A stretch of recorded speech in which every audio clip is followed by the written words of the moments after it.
ഒരു ദിവസം രാവിലെ ഞാൻ ക്ലിനിക്ക് തുടങ്ങിയ മാസങ്ങളിലാണ് 11 മണിക്കൊരു പേഷ്യൻ്റ് കയറി വരുന്നു. 6 യൂണിറ്റ് പല്ല് ബ്രിഡ്ജ് ചെയ്യണം എന്ന് പറഞ്ഞുകൊണ്ട് അങ്ങനെ 6 യൂണിറ്റ് പല്ലും ഞാൻ ഗ്രൈൻഡ് ചെയ്ത് അളവെടുത്തു. പിറ്റേ ദിവസം പേഷ്യൻറ്റിന് ടെമ്പററി ക്യാപ്പ് കൊടുക്കാൻ റെഡിയായിട്ട് പറഞ്ഞു വിട്ടു. പിറ്റേ ദിവസം അയാൾ വന്നില്ല. 2 ദിവസമായി, ഒരാഴ്ചയായി, 2 ആഴ്ചയായി, മാസങ്ങൾ കടന്നുപോയി. ലാബിൽ നിന്ന് വർക്ക് വന്നു, അതിൻ്റെ പൈസയും ഞാൻ അടച്ചു. പേഷ്യൻറ്റും ഫുൾ എമൗണ്ട് പൈസയും തന്നിട്ടാണ് ഈ പോകുന്നത്. വർഷങ്ങൾ കടന്നുപോയി. ഈ ഒരൊറ്റ രോഗി മാത്രം ഇത്രയും പൈസ ഫുൾ എമൗണ്ട് അടച്ചിട്ടും തിരിച്ചു വന്നില്ല. ആ പേഷ്യൻറ്റിൻ്റെ മനസ്സിൽ എന്തുകൊണ്ട് വർഷങ്ങൾക്ക് ശേഷം 10-12 വർഷങ്ങൾക്ക് ശേഷം രാവിലെ ഞാൻ ക്ലിനിക്കിലെത്തുമ്പോൾ ഒരു 7 സീരീസ് BMW എൻ്റെ ക്ലിനിക്കിൻ്റെ വാതിൽക്കൽ നിൽക്കുന്നു. ഞാൻ ക്ലിനിക്കിലേക്ക് കടന്നു ചെല്ലുമ്പോൾ അതേ മുഖം, പണ്ട് ഒരു മുണ്ടെടുത്ത് സാധാരണ മനുഷ്യനായി വന്ന പേഷ്യൻ്റ് ഇന്ന് ഡ്രൈവറോട് കൂടി BMWയിലാണ് വന്നിരിക്കുന്നത്. അന്വേഷിച്ചപ്പോൾ കാര്യങ്ങൾ പറയുന്നത് ഇങ്ങനെയാണ്.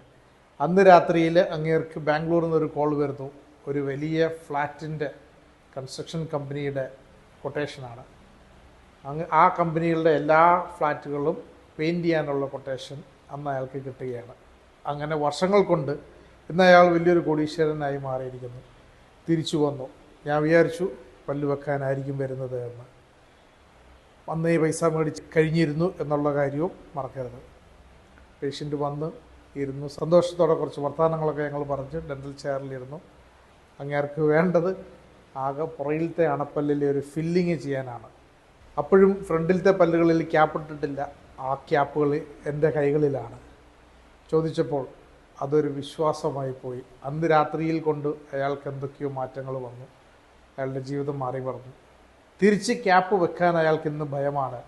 വേറൊരു ഡെൻറ്റിസ്റ്റിൻ്റെ അടുത്ത് പോകാനും ഭയമാണ്. അങ്ങനെയാണ് ബാംഗ്ലൂരിൽ നിന്ന് വെറും ഒരു ഫില്ലിങ്ങിന് വേണ്ടി ആ പേഷ്യൻ്റ് തിരിച്ചു വരുന്നത്. ഇന്നും ആ ക്യാപ്പ് 23 വർഷങ്ങൾക്ക് ശേഷവും എൻ്റെ കയ്യിലാണ്.